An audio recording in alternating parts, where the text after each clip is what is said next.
We need to talk about employee engagement surveys. Senior leaders always want a clear, definable number to judge how satisfied their employees are. And I get it. Management requires metrics. Decisions need data. Our revenue was up 12% last year. Let's invest in expansion. Our website traffic got 23,000 unique visits.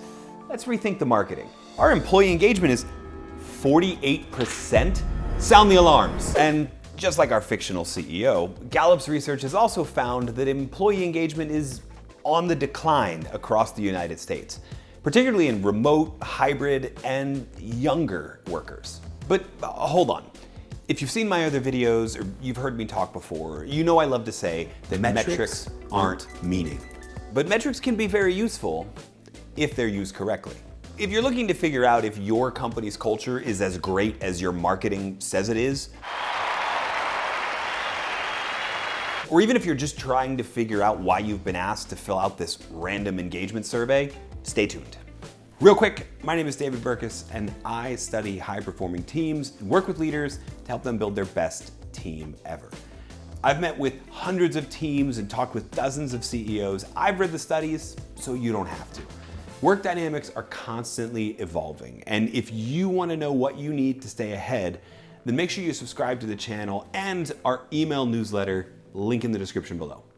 All right, let's get into it. Now, I'm not saying throw out the surveys entirely. I'm not saying don't administer them, but it's important to understand the context in which that data was collected. Your employee gets an email.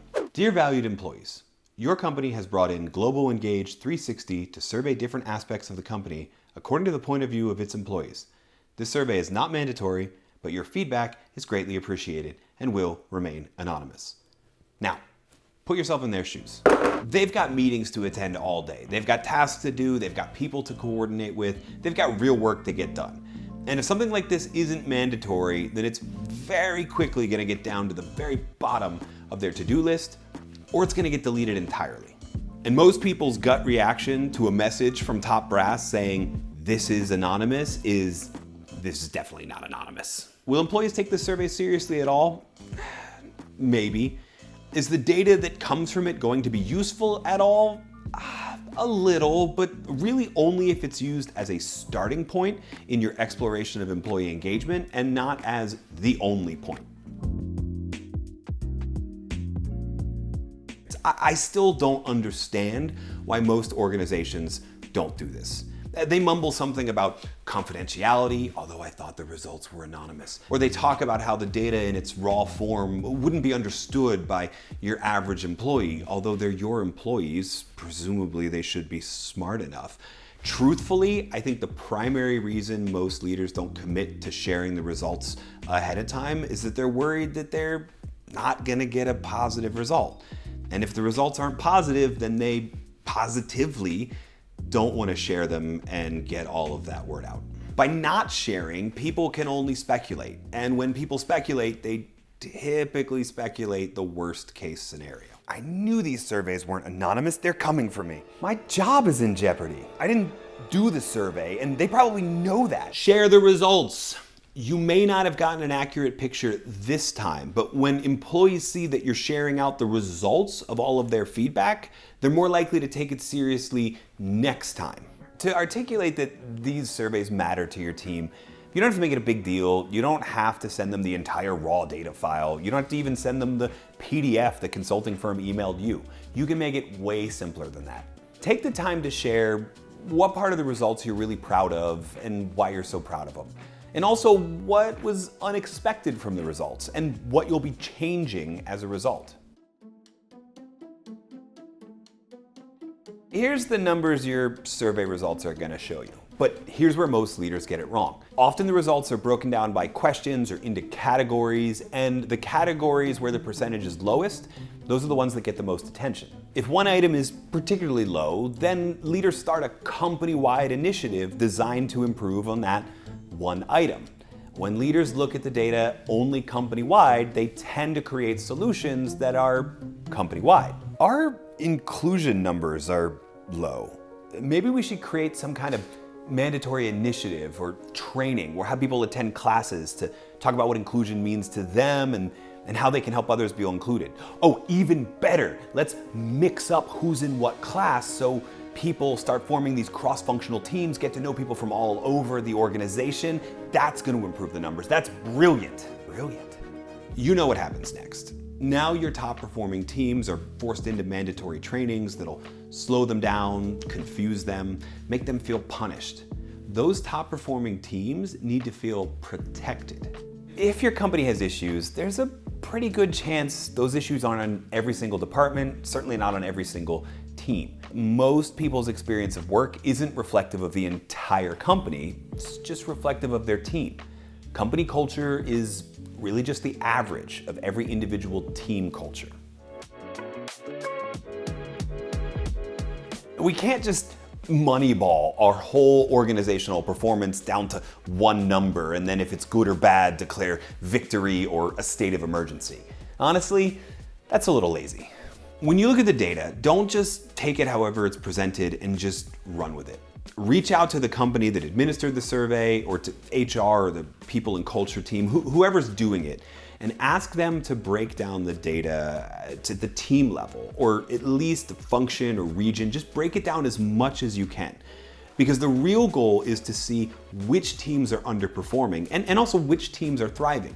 And then focus in on those underperforming teams. Talk to that manager, talk to the people, figure out what's going wrong in those certain areas and tailor a solution to that team.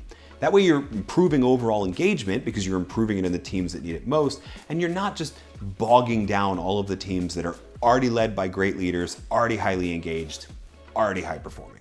But we have over 100 teams. We can't possibly make decisions at each individual team level. Yes, you can. Building a positive company culture is about building positive individual team cultures. It takes time, it takes effort, most importantly, it takes looking a little deeper than one number and one solution. These engagement surveys are typically given once a year, maybe twice, and there's a good reason for that. HR or the consultant that's running it all, they know that people don't want to be surveyed way too often. And the more frequently you survey them, probably the less serious they take all the results. The problem is that once a year isn't really enough to keep track of changes in the culture. Simple events, internal or external to the organization, can move the needle on different items in culture dramatically. So you don't want to be surveying them more frequently, but that doesn't mean you can't be monitoring your team and how they're feeling more frequently. If you're a manager, think of this as your own anecdotal survey, better known as a conversation with your people. You, as a leader of your team, are responsible for your employees' engagement and creating a positive team culture. I know we say it all the time, but company culture is just the average of each individual team culture. And so your team, that falls on you. You're probably already having these conversations regularly anyway. You're having weekly all hands meetings. You're doing your check-ins with your team. But instead of just talking about what we need to get done and how we're performing, make sure you talk about how they're feeling. Talk about what their energy levels are like and where they need support. That way, when you do the once a year or twice a year engagement survey and you get back the results, nothing is a surprise. There's this tendency to treat employee engagement surveys, to treat all surveys like a game.